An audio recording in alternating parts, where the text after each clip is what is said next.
Sagittarius, hi! Welcome to Mr. Queen PH. At titingnan natin kung ano yung next big break ninyo or yung next opportunity na mag-o-open sa inyo. So this is a timeless reading. Anytime na mapanood nyo to, as long as makaka-resonate kayo, this reading is for you.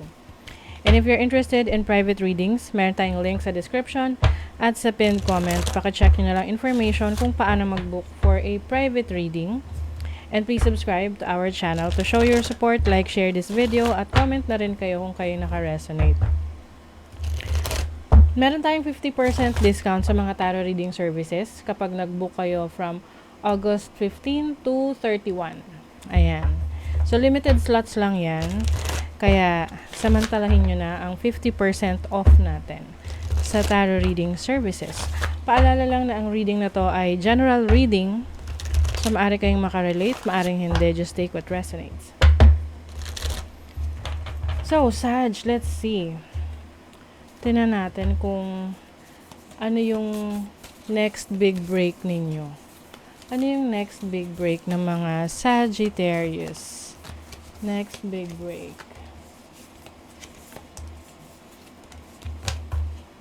Okay.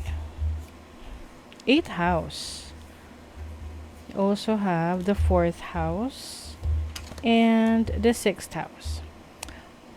Okay. So, for you, Sagittarius, maaring merong business opportunity na magbubukas para sa'yo. Pwede tong investment na talagang babago sa buhay mo. Pag sinabi nating investment, hindi lang naman pera yan eh, 'di ba? Ang ini-invest natin hindi lang pera, energy, time, yung knowledge natin, 'di ba? So, ibig sabihin yung effort na ibibigay mo, na i-exert mo, yun ay magkakaroon ng resulta. At yun ay babago sa buhay mo. Okay? So, example na lang, no, kung kung kayo ay familiar sa mga social media. Well, of course. Let's say, for example, yung mga nasa TikTok, yung nasa YouTube, mga content creators. Kung mapapansin nyo, maraming umuunlad ngayon na mga content creators, vloggers, TikTok affiliates, na talagang binago yung buhay nila. From simple life, tas ngayon, marami na silang properties, nakatulong na sila sa family nila. So, yung ininvest nila na effort, time, energy, resources, yun ay nagbunga. Okay? Hindi to yung parang overnight success na, nag-effort ka ngayon, bukas meron na. Hindi ganon. Okay? So, itong magbubukas na opportunity sa inyo ay base sa effort na ibibigay ninyo. Kasi the 6th house is about your work. What you put in. What work you put in. Kumbaga, yung effort na binibigay mo. And also, yung mas magiging rin kayo ngayon, mas focus sa inyong kalusugan. Oo. Na maaring may mga babaguhin kayo sa inyong habits na mas magkakaroon kayo ng healthy lifestyle. Ayan. And with the 4th house, this is about your family, your home life, your roots. So, maaring yung iba, pwedeng kayo ay makakapagpatayo na ng sarili nyong bahay or meron kayong mga achievements sa family ninyo. Pwedeng extended yan sa family, sa mga anak ninyo. Or makakabili kayo ng sarili nyong mga properties, bahay, lupa, sasakyan, ganon. So, yun yung mga magbubukas na oportunidad sa inyo. So, tinan pa natin. Opportunities. Next big break for Sagittarius. Wow, okay. Jupiter, Jupiter is the planet of expansion. And ito rin yung ruler ng mga Sagittarius. So, this is about your intellect, your knowledge. May mga matutuklasan ka pa, malalaman. Lalo na kung ikay very curious sa maraming bagay. Like, mahilig ka mag-aral, mag-research. Maari rin may magbubukas na oportunidad sa'yo sa ibang bansa. Or kung ikaw ay magne-negosyo, mas lalawak yung negosyo na papasukin mo. Uy, my sun. The sun is about your self-expression, yung vitality mo, yung energy mo.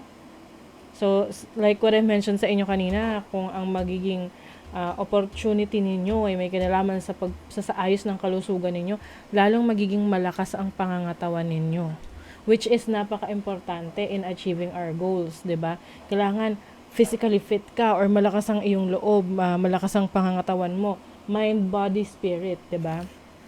You have Uranus. So, expect change. Itong pagbabago na to is like parang ano siya, yung mabilis na pagbabago na tipong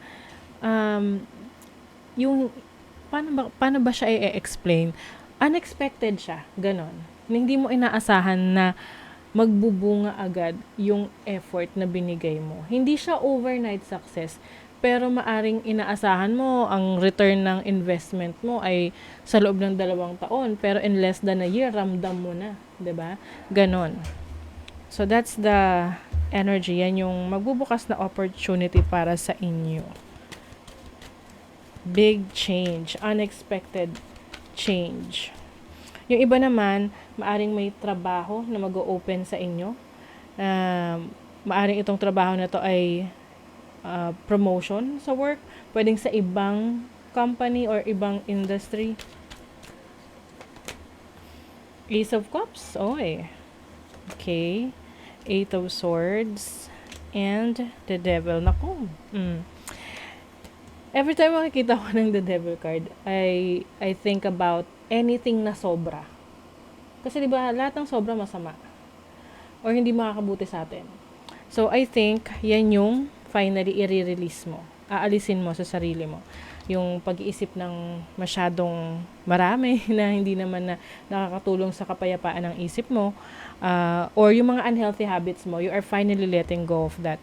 With the Ace of Cups, magkakaroon ka ng passion or love for your craft. Doon sa binibigyan mo ng effort, attention. Kumbaga, hindi ka lang mag-e-effort dyan dahil may makukuha kang benepisyo. Ginagawa mo yun kasi gusto mo yung ginagawa mo. Mahal mo siya. Ganon. 'Di ba? So, mas rewarding yun. Okay? Na hindi lang dahil sa meron kang makukuhang benepisyo, kaya gagawin mo. Although, yan yung parang motivation natin, pero mas masarap sa pakiramdam na yung fulfillment na yan ay nanggagaling din sa passion mo. 'Di ba? Father of Swords. Mas nagiging maingat ka ngayon sa iyong mga kilos. Pinag-iisipan mo yung mga kilos mo. Ten of Pentacles. Financial stability. Financial stability, napakaganda ng ng opportunity na nag-open up sa inyo. And this time, mas magiging maingat ka sa pag-handle ng finances mo. Kung dati medyo parang bulagsak. Anong tawag doon? Bulagsak bang tawag doon? Yung magastos. Oo. You have the Emperor. Kung dati magastos ka ngayon, hindi na. Kasi alam mo na yung halaga ng pera sa'yo. Wow! Tingnan mo, the Star, tapos may Emperor pa. Inaayos mo na yung buhay mo ngayon. Ina-align mo yung actions na ginagawa mo, yung mga pagpaplano mo, yung mga steps na tinitake mo for your pangarap, for your dreams. Wow. You have the Death card, which is transformation. Huwag kayo matakot sa Death card kasi tayo ay pinagdadaanan natin yan death and rebirth. Like, bagong ikaw, 'di ba? Magpagupit ka nga lang death and rebirth na yan kasi wala, tapos na yung nag-end na yung mahaba mong buhok, ganon. At bagong buhok na siya, maiksi na, or bagong style.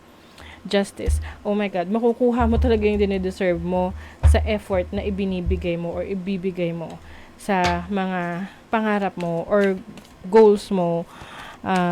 I also see an opportunity for you na maaring to finally change your behavior, lalo na kung galing ka sa yung iba galing sa addiction or anything na, gaya nga na sinabi ko, anything na sobra hindi nakakabuti sa inyo. Kahit na yung addiction sa sugal o kaya sa shopping, 'di ba? Ayan, relax. Mas may time na rin kayong makapagpahinga, bakasyon. Balance spirituality and practicality, yes. So, yung pagiging practical mo, ayan, yun yung number one mo rin na isasaalang-alang. And at the same time, sasabayan mo yan nung paniniwala mo, spiritual practice mo, belief system mo. Kung nag-a-align ba yon sa actions na ginagawa mo. Okay? So, that is your reading, Sagittarius. Thank you so much. See you again.